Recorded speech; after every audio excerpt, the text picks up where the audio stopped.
A RA SIC Caxias, edição desta segunda-feira, 29 de setembro, colocou na pauta um tema bastante pertinente e sempre atual. A temática dos refugiados e das migrações foi o assunto da tradicional reunião almoço da entidade de classe empresarial de Caxias do Sul. A irmã Rosita Milese, natural da comunidade dos Santos Anjos, interior de Farroupilha, foi a convidada do dia. Residindo e trabalhando em Brasília, a irmã Rosita falou sobre o tema Refugiados e Migrantes, Desafios e Oportunidades. Com mais de 30 anos dedicados à causa, a religiosa recebeu em 2024 o Prêmio Nansen para Refugiados da Agência da Organização das Nações Unidas, concedido pela ACNUR. Ao longo de sua apresentação, a irmã escalabriniana apresentou diversas estatísticas. De acordo com ela, mais de 280 milhões de pessoas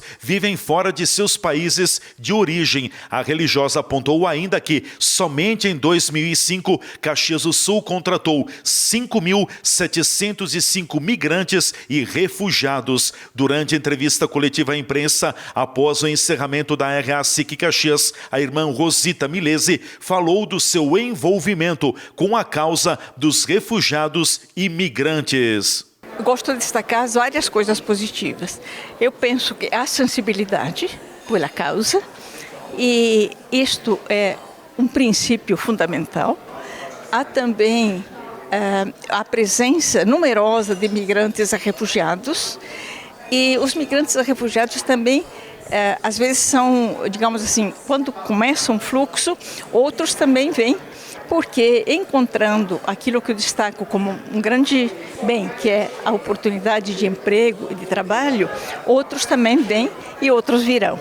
Então eu penso que se deve a esta sensibilidade que Caxias já tem em relação à causa, ou pelo menos demonstra ter, a pujança, eu diria, de Caxias em termos de desenvolvimento e de crescimento, e a necessidade, eu ouço toda hora falar, necessidade de mão de obra e a disponibilidade também desses migrantes e refugiados de onde abrirem uma porta, não perder a oportunidade de estar no emprego. Então, acho que são vários valores que estão presentes, mas também a própria realidade de Caxias e o seu caminho, digamos assim, de desenvolvimento marcante, como de fato Caxias tem. Embora esse número seja elevado, ainda a gente ouve muitos comentários de que essas pessoas estão vindo para cá roubar nossos empregos. O que a senhora teria a dizer para roubar os empregos dos brasileiros? O que a senhora teria a dizer para essas pessoas? Essa é um entendimento, a meu ver, errôneo, porque os migrantes e refugiados em geral aceitam onde há oportunidade. Ninguém procura para excluir o outro. Eles se apresentam e buscam e não perdem a oportunidade aonde é oferecida essa oportunidade. E normalmente eles iniciam em atividades muito básicas, que às vezes as pessoas locais não estão aderindo a esse tipo de trabalho. Então, os exemplos que eu dei de um médico que passou 4 anos fazendo limpeza e cuidando de pessoas, porque ele não tinha o diploma revalidado, ele nunca deixou de viver, de sustentar a família. Ele aceitava o que ele oferecesse em termos de trabalho para poder realmente ter o sustento. Então eu acho que os migrantes e refugiados têm essa disponibilidade de aceitar onde há e onde são oferecidas vagas de trabalho, sem nenhuma intenção de excluir, absolutamente, e nem é a realidade. Não é a realidade de que eles excluam ou que roubam empregos. Eu acho que aqui em Caxias, eu sempre ouço que há muitas vagas abertas, é o que ouço toda hora. Então, essas vagas abertas estão para brasileiros, brasileiras, imigrantes e refugiados. Quem se apresenta tem a oportunidade.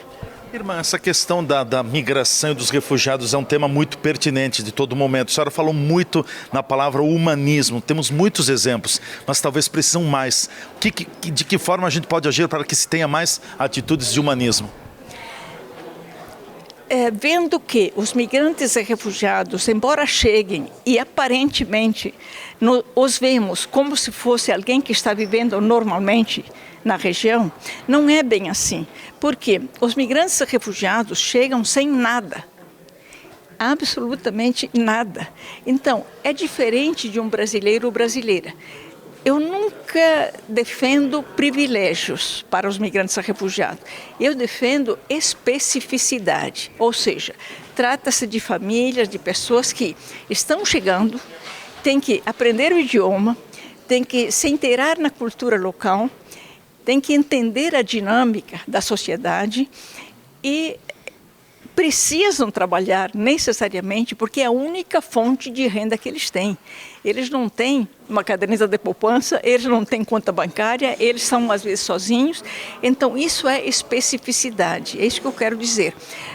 Ter essa sensibilidade de pensar que estas pessoas estão necessitadas de certas atitudes específicas em relação a elas, oferecer uma oportunidade de aprender português, encaminhar para que obtenha a documentação, que às vezes as pessoas não sabem onde e como fazer, ter, assim que possam, dar a oportunidade de trabalho ou apoiar para um trabalho autônomo regularmente constituído. Então, eu acho que isso é que põe em prática a nossa humanidade, no sentido de refletir sobre quem são essas pessoas e a necessidade específica que elas têm de uma atenção que é diferente da atenção habitual que se dá às pessoas que já vivem na localidade. Não porque eles precisem de privilégios que a gente defenda, e nem porque eles queiram privilégios, simplesmente porque eles estão numa situação, digamos assim, desequilibrada em relação às pessoas da localidade que já conhecem a dinâmica, já sabem português, já sabem o que significa pegar um emprego, sabem os direitos, conhecem isso.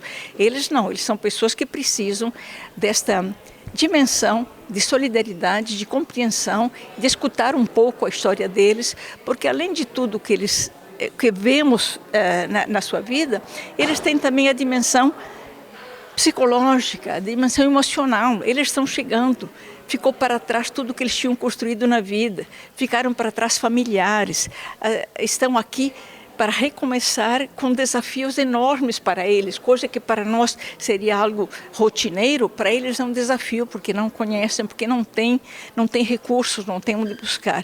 Então, acho que essa sensibilidade, este olhar com a especificidade de quem são essas pessoas, não no sentido de que elas sejam boas ou não boas, não é isso, mas no sentido das necessidades que elas têm em situação diferente das pessoas da localidade, por essas razões que eu acabei de dizer. Não porque devam ser tratadas de maneira superior ou algo assim, não.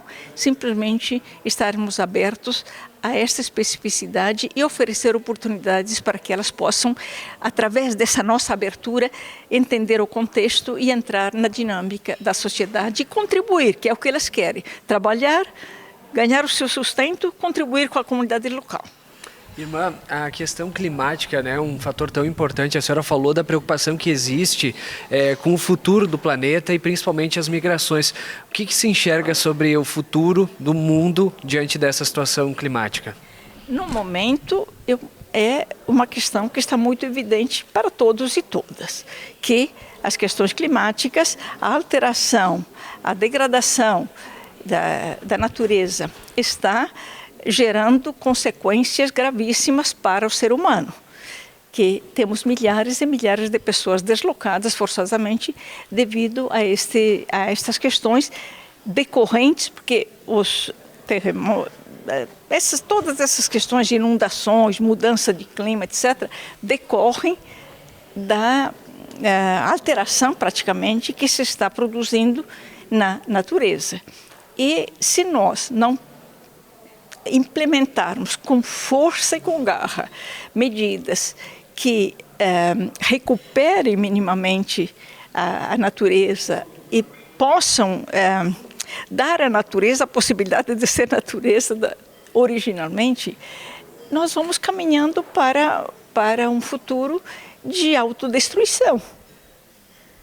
Parece dramático, vou dizer assim, nunca vamos morrer todos. E precisamos morrer todos para dizer que a coisa é grave? Não. Eu acho que a gente tem, de fato um grande desafio, porque o desenvolvimento é importante, é necessário, mas ele tem que ser planejado de maneira equilibrada, de maneira que não implique em destruição, em consequências gravíssimas que, depois que desenvolveu, acaba perdendo tudo, porque justamente a natureza reage frente à destruição e traz esses prejuízos enormes, tanto na natureza, mas sobretudo também para os seres humanos e para tudo, para a nossa alimentação, para a nossa vida, para o nosso status, para tudo. Então é realmente muito grave. Eu acho que a COP30, esperamos que seja um momento de reflexão mais profunda e de compromissos mais sérios dos países, porque realmente não é mais uma questão de dizer que uma plantinha não faz diferença ou que cortar uma planta não faz diferença. Tudo a essa altura faz diferença, porque já se destruiu demais. E agora, se não tivermos medidas que voltem, que minimizem essas questões e que volte a, enfim, respeitar e equilibrar a dinâmica, eu diria, né, da própria Terra, do próprio planeta e dos seres humanos, realmente eu acho que o futuro não é nada alegre para ninguém e nada promissor para ninguém. A RA SIC Caxias acontece sempre às segundas-feiras na sede da entidade empresarial caxiense e sempre coloca um tema para a palestra do dia do jornalismo da TV Serra, repórter Leandro Adamati.